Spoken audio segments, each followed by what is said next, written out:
Good afternoon.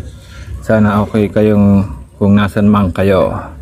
Ngayong hapon po, mayroon tayo uli i-review na isang item.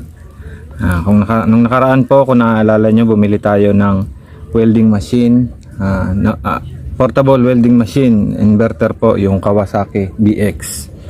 So, since na sabi ko nga may gagawin tayong mga kulungan at kailangan din po natin ng grinder or yung cutting machine or yung portable lang po, yung grinder lang na pang cutting.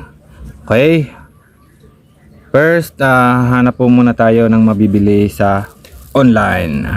Tulad nung dati, may tiningnan na po ako dito sa Lazada.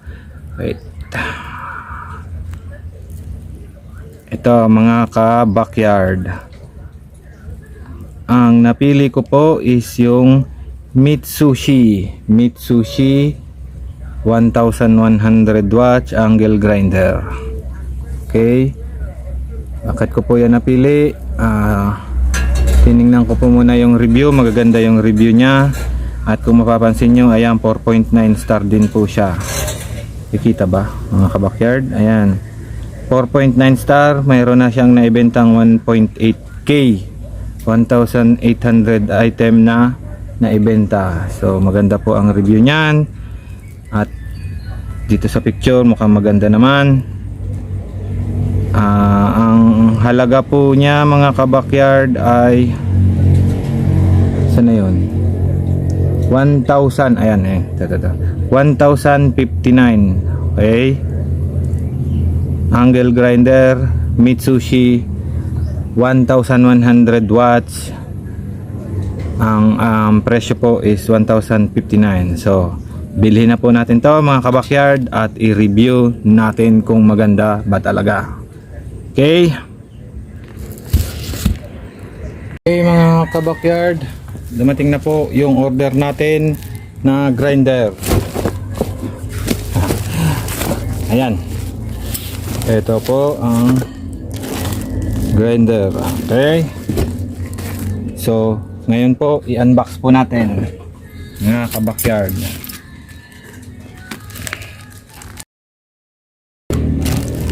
Ito po na nasa ibabaw pala mga ka-backyard is kasama din po, sinabay ko na rin to sa pag-order. Ito yung arrow welding magnet po.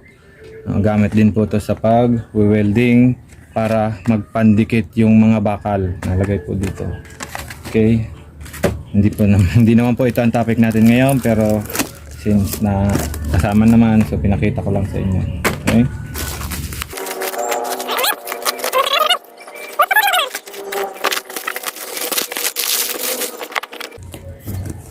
Okay,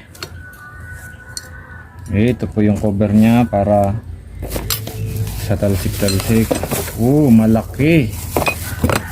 Malaki pala siya kumpara sa inaakala ko.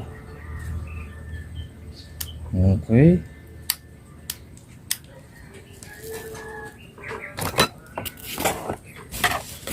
ito po yung unit nya. May kasama din po siyang grip para po to dito, para kung mag-grind tayo, meron tayong magkakatayo, meron tayong hahawakan. Medyo mumurahin lang po yung grip nya, hindi po siya anti-slip, wala siyang yung rubber dito, pero goods na goods pa rin to. At least meron po tayong panghahawakan. And then yung kasama po niya is pang ito, yung susi po, yabe para dito. And then meron din po siya libreng carbon po mga ka-backyard. Okay, mukhang hindi maganda, napulbos na yung iba ng carbon na libre niya. Hindi ko alam kung gagana pa to, pero hindi pa naman natin yung kailangan dahil meron pa naman tong carbon. Matagal po yan mga ulbos. As usual, manual.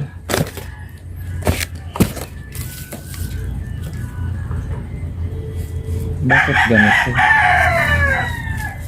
Ayan mga kabakyard, kung mapapansin nyo, meron po siyang gas-gas dito. Hindi ko lang alam kung bakit. Siguro sa pag-handle to or yung sa pag-packaging. Okay, so itatry po muna natin to mga kabakyard.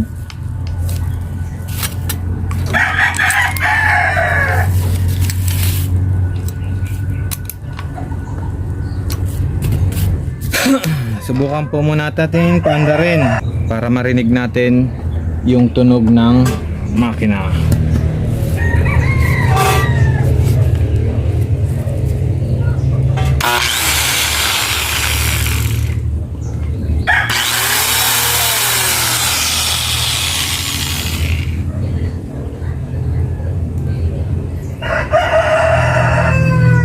Malakas siya mga kabakyard.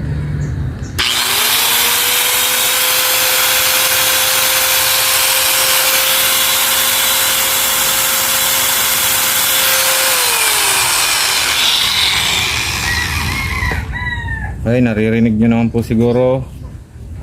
Maganda naman po yung takbo niya kasi sa pag titingin ka po ng isang magandang grinder, once na pinaandar mo po, dapat po walang vibration. Kahit po wala kang gloves, bare hand lang ang hawak mo, dapat po mararamdaman mong wala pong vibration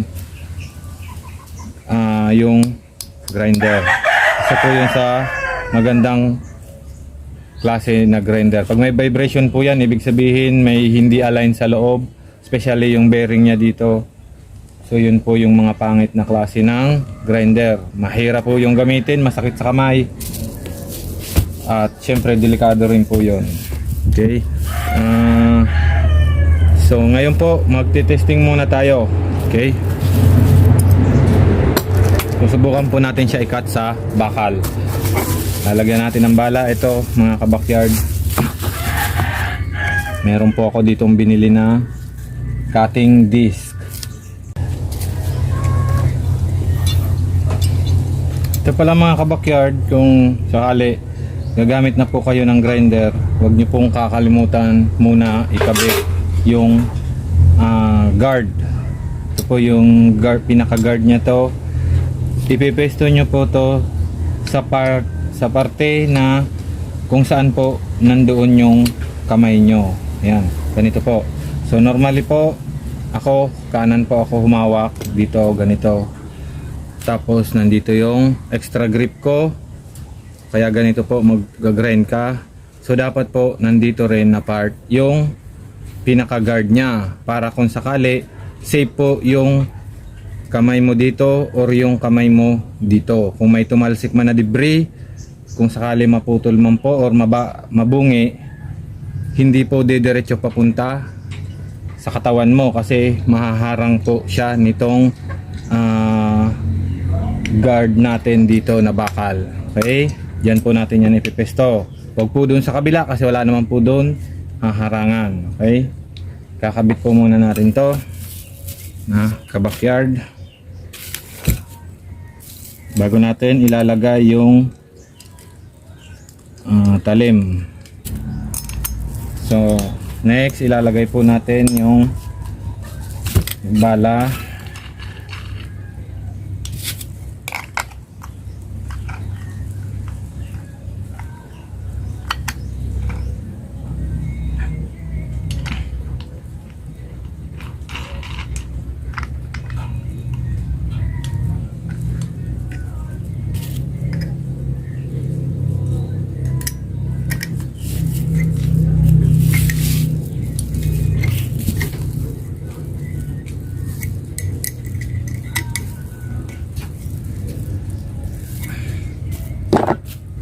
Mga kabakyard, make sure po na laging mahigpit yung lock dito kasi wala na pong ibang mag-hold nitong blade natin kung hindi ito.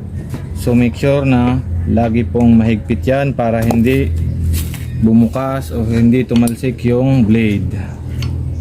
Okay, and lagi ko pong sinasabi, kung mayroon po kayong gagawin, especially kung mga ganitong job na delikado, safety po. Gamit tayo ng gloves and protection sa mata, salamin. Lagi niyo po yung tatandaan mga kabakyard. Gloves at salamin. Yun po ang mga kailangan natin pag mag-grind tayo. Okay, same lang din po pag mag-welding. Try po natin mga kabakyard.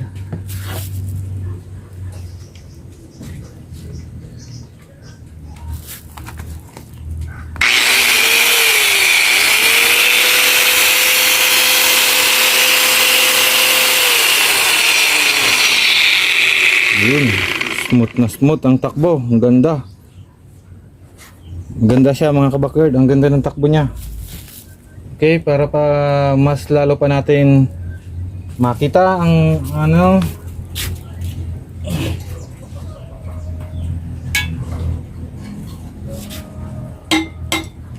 nandito uli, nagbabalik po yung ating mahiwagang bakal. As always, ang ating mahiwagang bakal.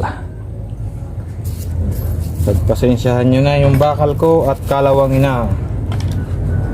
So, try po natin dito, ikakat po natin kahit yung dito lang na part kung kumusta ang cutting ability niya. Okay, the moment of truth.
Yan.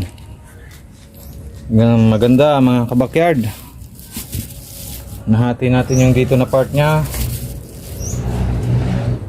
Ang ganda po ng ikot nya. Wala po siyang ka-vibration mga kabakyard.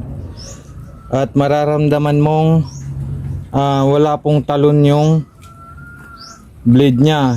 Walang sabit kasi may mga nahawakan na po ako dati. Especially yung luma ko pong grinder, mararamdaman mo po yun na tumatalon minsan kasi pangit na nga po yung interior nya, sobrang luma na.